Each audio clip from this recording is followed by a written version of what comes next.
Author's Introduction, 1998 EDN. Over 25 years have passed since the publication of my book The Manipulated Man, a pamphlet written in great anger against the women's movement's worldwide monopoly of opinion. The determination with which those women portrayed us as victims of men not only seemed humiliating but also unrealistic.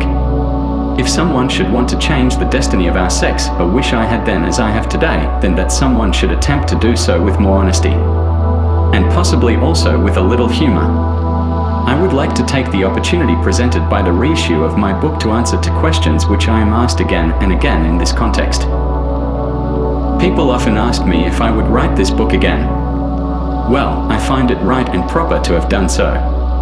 But seen from today's perspective, my courage in those days may only be attributable to a lack of imagination. Despite all I wrote, I could not really imagine the power I was up against. It seemed that one is only allowed to criticize women on the quiet, especially as a woman, and could only expect agreement behind closed doors. As we women have, thanks to our relatively stress-free life, a higher life expectancy than men and consequently make up the majority of voters in Western industrial nations, no politician could afford to offend us. And the media is not interested in discussing the issues involved either. Their products are financed through the advertising of consumer goods, and should we women decide to stop reading a certain newspaper or magazine as its editorial policy displeases us, then the advertisements targeted at us also disappear. After all, it is well established that women make the majority of purchasing decisions. However, I had also underestimated men's fear of re-evaluating their position. Yet the more sovereignty they are losing in their professional lives, the more automatic their work, the more controlled by computers they become, the more that increasing unemployment forces them to adopt obsequious behavior towards customers and superiors, then the more they have to be afraid of a recognition of their predicament. And the more essential it becomes to maintain their illusion that it is not they who are the slaves but those on whose behalf they subject themselves to such an existence. As absurd as it may sound, today's men need feminism much more than their wives do. Feminists are the last ones who still describe men the way they like to see themselves, as egocentric, power-obsessed, ruthless, and without inhibitions when it comes to satisfying their instincts. Therefore, the most aggressive women's libbers find themselves in the strange predicament of doing more to maintain the status quo than anyone else. Without arrogant accusations, the macho man would no longer exist, except perhaps in the movies. If the press stylize men as rapacious wolves, the actual sacrificial lambs of this men's society, men themselves, would no longer flock to the factories so obediently. So I hadn't imagined broadly enough the isolation I would find myself in after writing this book. Nor had I envisaged the consequences which it would have for subsequent writing, and even for my private life. Violent threats have not ceased to this date. A woman who defended the archenemy, who didn't equate domestic life with solitary confinement, and who described the company of young children as a pleasure, not a burden, necessarily had to become a misogynist, even a reactionary, and a fascist in the eyes of the public. Had not Karl Marx determined once and for all that in an industrial society it is us, the women, who are the most oppressed? It goes without saying, doesn't it, that someone who did not want to take part in the canonization of her own sex is also opposed to equal wages and equal opportunities. In other words, if I had known then what I know today, I probably wouldn't have written this book. And that is precisely the reason why I am so glad to have written it. I would like to thank the handful of people who have stood up for me and my work. Typically, most of them were women. The second question I am often asked is about the topicality of the opinions I expressed then. To what extent is what I described over 25 years ago still relevant to the new woman and the new man? Here is a list of issues which are recognized in the original book to be men's most significant disadvantages compared to women. 1. Men are conscripted, women are not. 2. Men are sent to fight in wars, women are not. 3. Men retire later than women, even though, due to their lower life expectancy, they should have the right to retire earlier. 4. Men have almost no influence over their reproduction. For males, there is neither a pill nor abortion, they can only get the children women want them to have. 5. Men support women, women never, or only temporarily, support men. 6. Men work all their lives, women work only temporarily or not at all. 7. Even though men work all their lives, and women work only temporarily or not at all, on average, men are poorer than women. 8. Men only borrow their children, women can keep them, as men work all their lives and women do not. Men are automatically robbed of their children in cases of separation, with the reasoning that they have to work. As one can see, if anything, the female position of power has only consolidated. Today, a career in the military is also open to women in many countries, but without conscription. For all.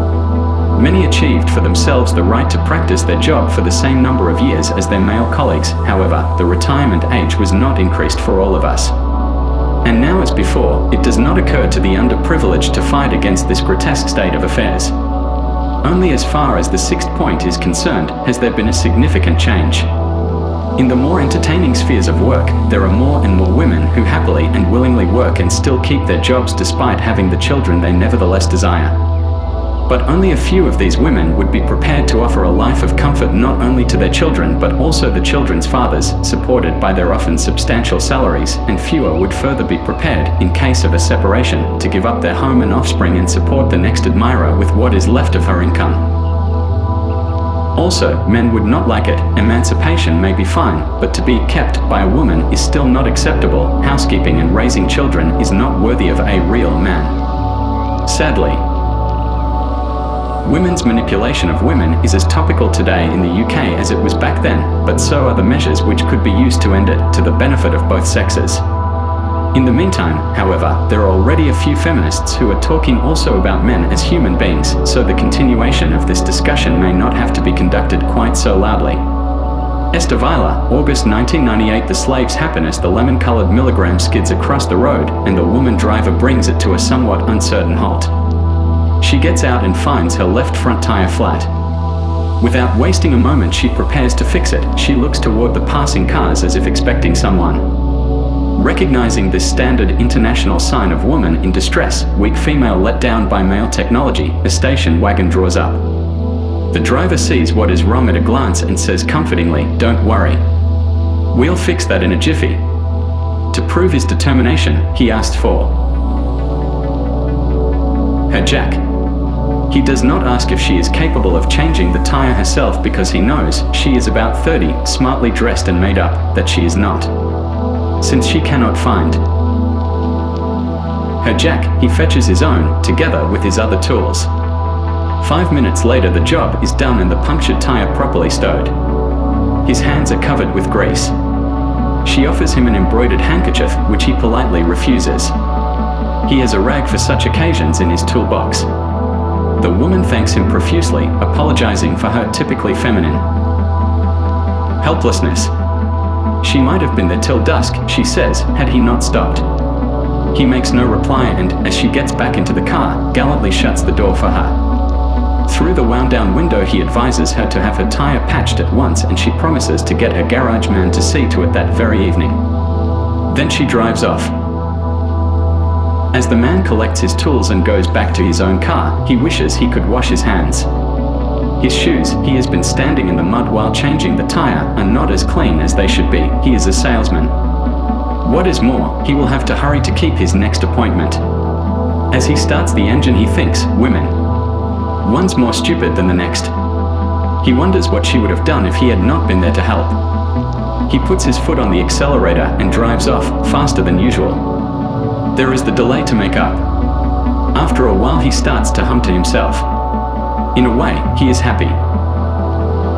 Almost any man would have behaved in the same manner, and so would most women.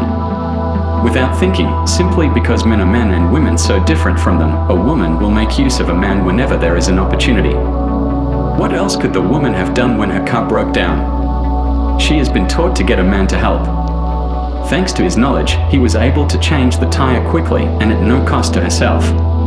True, he ruined his clothes, put his business in jeopardy, and endangered his own life by driving too fast afterward. Had he found something else wrong with her car, however, he would have repaired that, too. That is what his knowledge of cars is for. Why should a woman learn to change a flat when the opposite sex, half the world's population, is able and willing to do it for her? Women let men work for them, think for them, and take on their responsibilities. In fact, they exploit them. Yet, since men are strong, intelligent, and imaginative, while women are weak, unimaginative, and stupid, why isn't it men who exploit women? Could it be that strength, intelligence, and imagination are not prerequisites for power but merely qualifications for slavery?